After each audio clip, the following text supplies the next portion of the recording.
الله نور السماوات والأرض مثل نوره كمشكاة فيها مصباح المصباح في زجاجة الزجاجة كأنها كوكب دري يوقد من شجرة مباركة زيتونة لا شرقية ولا غربية يكاد زيتها يضيء ولو لم تمسسه نار نور على نور يهدي الله لنوره من يشاء ويضرب الله الأمثال للناس والله بكل شيء عليم في بيوت أذن الله أن ترفع ويذكر فيها اسمه يسبح له فيها بالغدو ولا صال رجال لا تلهيهم تجارة ولا بيع عن ذكر الله وإقام الصلاة وإيتاء الزكاة يخافون يوما تتقلب فيه القلوب والأبصار ليجزيهم الله أحسن ما عملوا ويزيدهم من فضله والله يرزق من يشاء بغير حساب والذين كفروا أعمالهم كسراب بقيعة يحسبه الظمآن ماء حتى إذا جاءه لم يجده شيئا ووجد الله عنده فوفاه حسابه والله سريع الحساب أو كظلمات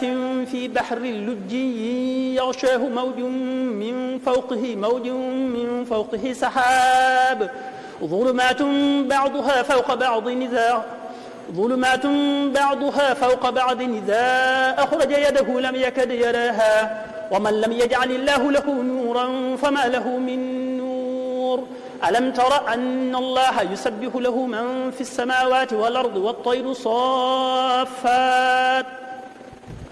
كل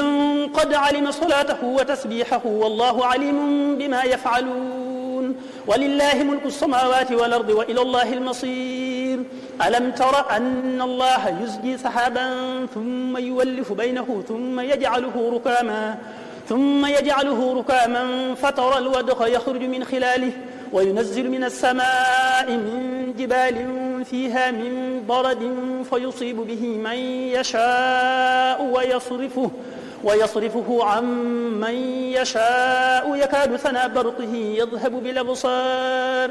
يقلب الله الليل والنهار إن في ذلك لعبرة لأولي الأبصار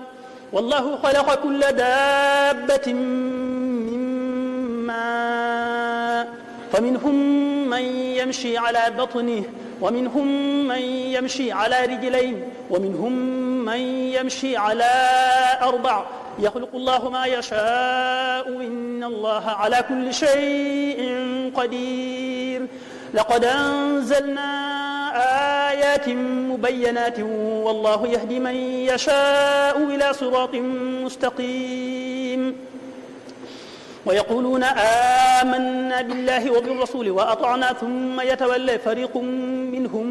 من بعد ذلك وما أولئك بالمؤمنين وإذا دعوا إلى الله ورسوله ليحكم بينهم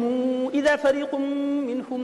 معرضون وإن يكن لهم الحق ياتوا إليه مذعنين أفي قلوبهم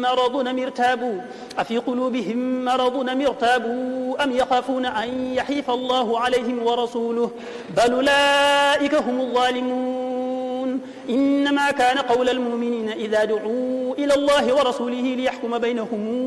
أن يقولوا سمعنا وأطعنا وأولئك هم المفلحون ومن يطع الله ورسوله ويخشى الله ويتقه فأولئك هم الفائزون